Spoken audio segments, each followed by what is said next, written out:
us have figured out by now that transferring our life savings into a Nigerian bank account is a mug's game. So we hear about all these scams, the Nigerian scam, the grandparent scam, and we all sort of roll around. Hear about all these. Recently, the FBI arrested about 80 Nigerians in wire, bank, fraud, money laundering, etc., etc. Thought you'd seen the worst of those Nigerian money scams. Something like this comes along. I'm a Nigerian prince, please help me. I'm a Nigerian The only hot girls that are asking me for nudes on Instagram are actually Nigerian scammers. Hello, hey, this is the Prince of Nigeria. The dubious communication as a Nigerian prince scam email. So the dubious communication.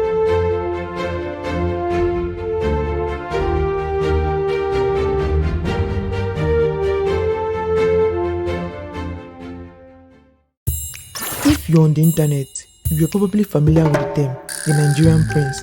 And lately, this buzzword has been popping up again. This time, it is not just a silly email. It is due to a recent scam that targeted the donation of over $250,000 to the Trump Finance Inaugural Committee. Half of the USDT was discovered from a Binance account with an address in Nigeria. Surprisingly, the reaction to this has turned into a joke, from catchy TikTok POVs to Twitter banters to Facebook skits, while underneath, things are going south. Racists are reloading this as another talking point. Our passport is hanging on a thin balance. Those in diaspora are facing xenophobia, both in African countries and in other continents. Many youth are viewing the perpetrator of this act as another blueprint in the series of likes like Hush Puppy and Emmanuel Wunde. All recycling this toxic cycle, with each cycle being progressively worse than the last. In today's discussion, we are going to navigate this system together, uncover the excuses that promote it, break down the negative stereotype it has labeled us, the opportunity it has robbed us, and the dangers that lie ahead if we continue to follow this path. With these few points of mine, I hope to be able to convince you. It is intriguing to know that the first crime that coined this term, the Nigerian prince, was not committed by a Nigerian, but by a 14-year-old American. In 1947, he ran ads in newspapers claiming to be Prince Bill Morrison from Nigeria who needed pen pals.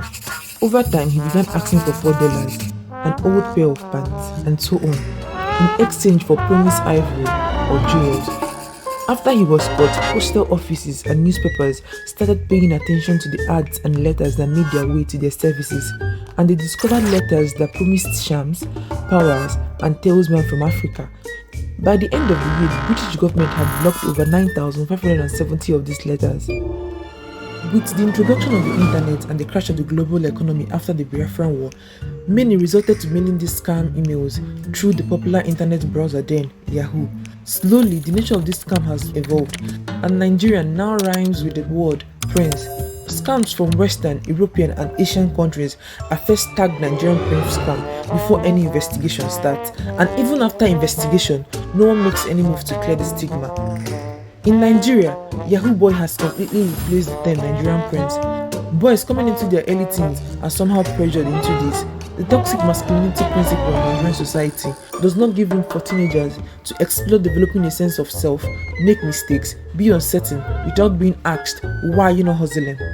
These type of comments are all over TikTok comment sections of teenagers dancing to a song or just being goofy. This instills people pleasing and the fear that someone is always watching to keep everyone in line. The hustle culture also contributes to this by promoting suffering and endurance to exempt the government from taking accountability. An estimated 3.9 million Nigerians are projected to be unemployed by 2025, facing an unfavorable business climate filled with uncertainties such as building demolitions and government policies that could jeopardize years of hard work in an instant. Everyone tries to turn anything within their reach to afford basic human needs. Often, individuals are presented with only religious solutions that demand either financial contributions or complete dedication to a religious leader. This upbringing tends to push them to seek a similar sense of community elsewhere, which is where the Yahoo culture becomes relevant. The rise in headquarters that recruit young boys from the early age of 15 to the 20s, and these headquarters also adapt classism and spirituality to keep everyone on their toes. People in here are treated according to the amount of money they pull in monthly and are discarded as soon as the flow of cash stops. The living conditions are inhuman, employing practices such as caning, punishment and starvation to eliminate any sense of human conscience. In addition to their headquarters, Yahoo boys share a similar fashion sense and often use motivational quotes or catchy phrases to keep their community engaged. They excel at connecting everyday activities and experiences with hustling quotes and music, which resonates with impressionable teenagers who are still exploring their identities. As a result, many young individuals may find themselves adopting these influences as a form of self-expression.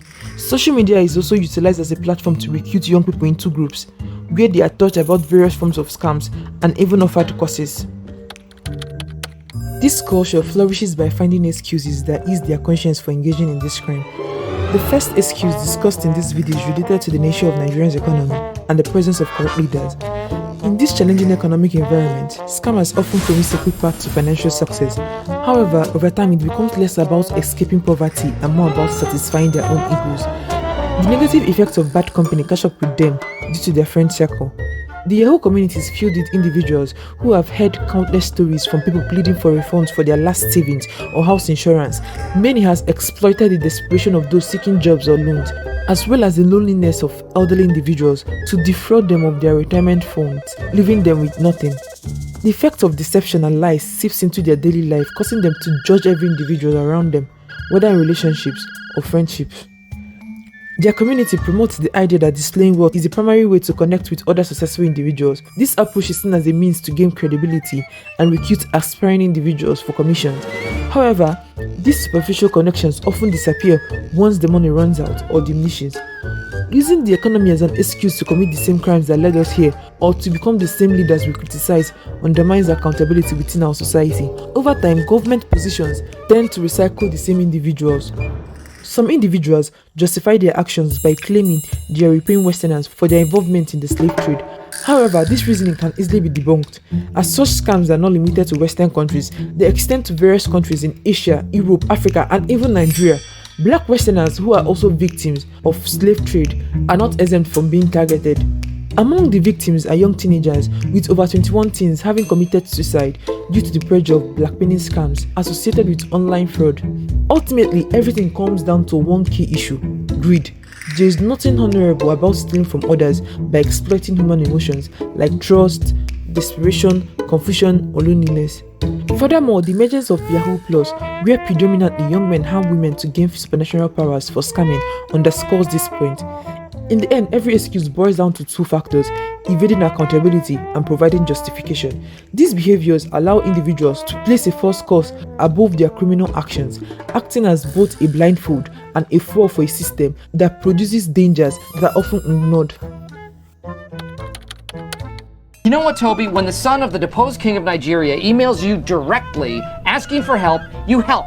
His father ran the freaking country, okay? Got a new email here. It's from a Nigerian prince. All he needs is 100 grand to pay legal fees, and then as soon as he gets his money, I get $1 million. The Nigerian prince stereotype is the only racist word that several races can comfortably use. It is everywhere in the movies, in social media platforms, in the day-to-day life of diasporas. Every cybercrime committed is attributed to Nigerians before proving otherwise. An example of this is a 67-year-old man who was arrested for scamming people by pretending to be a Nigerian. The Western media contributed to this issue by publishing several headlines that played into the Nigerian trope. It undermines every single thing Nigerians have built for ourselves with the little resources given to us. On YouTube, several people use this as a catchy thumbnail title, even when it's not the subject being discussed, and millions are exposed to this clickbait title daily. A number of travel vloggers visit other countries and express their appreciation for the culture. However, when they come to Nigeria, they seem to be focused solely on investigating scams.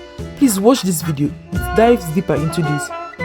With this recent scandal, we have given another person like Trump the opportunity to target us under the guise of national security. His past comments on Nigeria in 2017, according to the Washington Post from 6 officials who attended or briefed on a meeting, reported that he stated that once Nigerians had seen the United States, they would never go back to their huts in Africa. 3 years after this meeting, Donald Trump extended a travel visa ban on Nigeria. White House officials stated that the reason for this is that he preferred a different kind of immigrant, highly skilled workers who speak English and have job offers. If these are the reasons Nigerian immigrants in the United States are qualified and backed by data, we can refer to statistics available from when Trump took office in January 2017. According to the US Migration Policy Institute, in 2019, 59% of Nigerian immigrants aged 25 or older held at least a bachelor's degree, which is nearly double the percentage of American-born individuals. This figure is also higher than the rate of immigrants from South Korea, China, Germany, and the UK. Furthermore, the same institute reported that 54% of Nigerian immigrants hold predominantly white-collar jobs, compared to only 39% of US-born individuals, indicating that Nigerians contribute significantly to the economy. Data from the New American Economy Research Fund indicates that in 2018, Nigerian immigrants earned over $14 billion and paid more than $4 billion in taxes. Recently, Donald Trump has begun considering the extension of another travel ban to Nigeria and 25 other African countries. Many remote workers have reported being restricted or terminated once their employers discover that they are Nigerians. Often, these workers find themselves having to put in twice the effort to earn the employer's trust. For those who manage to secure a job, receiving payments can be a nightmare due to the limitations imposed by various payment platforms. These platforms often cite security concerns, but they continue to profit from Nigeria. Due to the importance of image featured by the Yahoo community, men objectify women as an extension of their self-image. They don't hold back in splurging money on their women. The problem with this is the age range of Yahoo boys, usually starting at the early age of 15. This creates an imbalance in the dating scene, leading to unrealistic expectations towards youths who don't engage in these activities. The tension does not only stop in the dating scene, it also infiltrates friendship, where young people see their peers who don't meet their level of wealth or ambition as stepping stones. This leads to superficial connection, amplifies isolation, and promotes depression and anxiety. This lack of human empathy has seen the rise of Yahoo Plus, where racial killing is mixed with scam, to involve voodoo to cage their victims spiritually or to hypnotize them.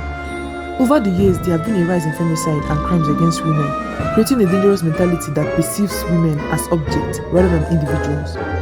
Just as the outside world views Nigerians, everyone in Nigeria views young boys as scammers. This perception has led to the loss of many lives in the hands of police, SARS, and local authorities. Several communities demonize self-expression, like making dreads to appease elder boomers. Slowly, young adults cannot go outside without their phone indiscriminately checked, laptops seized, good dressing and haircuts are written off as traits of scammers.